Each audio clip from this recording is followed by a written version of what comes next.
Hi there, hope you're having a good day and welcome back to another video. I'm currently traveling for a bit, but just in the past few days, we've seen quite a few new photos of upcoming basketball shoes and leaks surfacing on social media.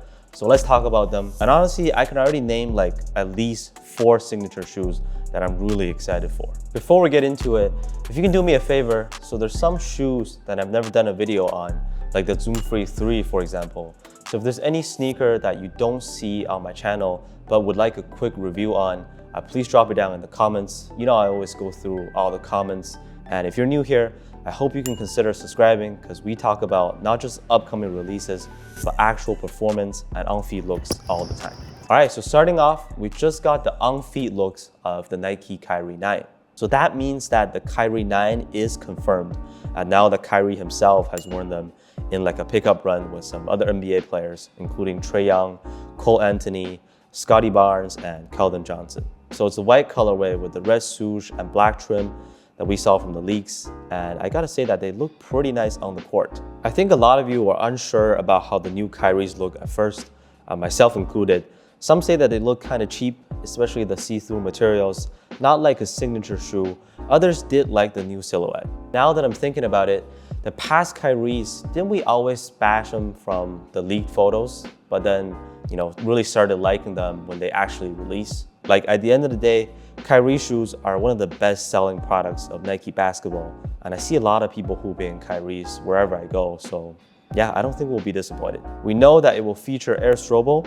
The 4-foot zoom has felt really nice and responsive on the Kyrie Infinity. Also from the front, it looks like it has a slightly wider base. Kyrie shoes have typically been a more narrow fit. I usually go up a half size, otherwise the toe area can be a little too snug. So if they actually improve the fit, that will be great. But players always get personalized or different versions from the retail shoes released to the public, and it could also just be the angle of the photo. So we'll have to wait and see. Also, let's talk about Kyrie X. The LeBron 20, we saw another colorway. On this one, you can clearly see the double swoosh design. I still like that first all pink or salmon color better, but regardless, I'm just really excited for this shoe. 20th model as an active player, finally a low top instead of those unnecessary weights and overloaded tech. I'm definitely getting those when they come out. By the way, that same Kyrie pickup run, Trae Young was still wearing his Trae Young 1s.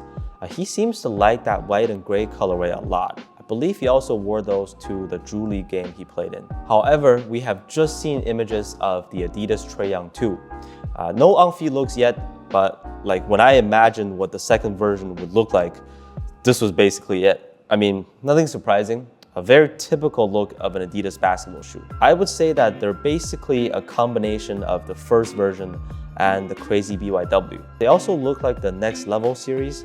Trae Young wore those most of the time before he had his own signature shoes. The Trae Young 1 is still my pick for the best shoe for outdoors, and it's also very wide-foot friendly. Unlike the ones which were a very low cut, the Trae Young 2 looks like a higher cut, and this one will be like a sock liner around the collar.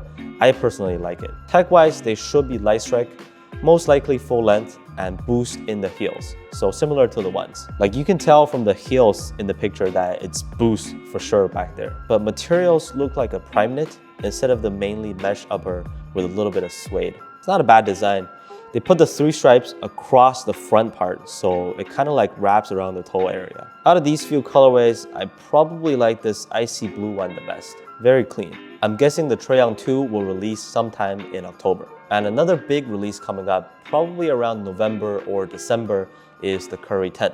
So Steph is now on his 10th signature shoe with Under Armour and now Curry brand. Again, this is a shoe that falls within our expectations.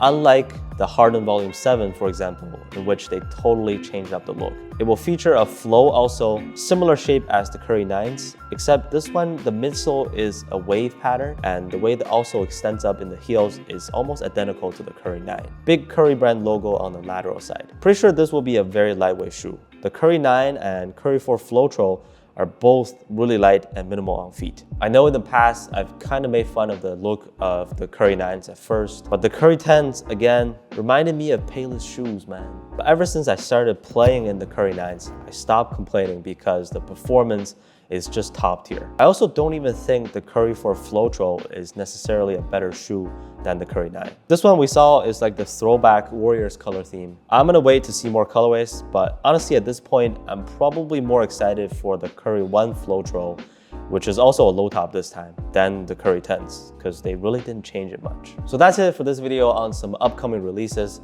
Let me know which one of these you're most excited for. Also, don't forget to drop down which other shoes you'd like me to review in the comments.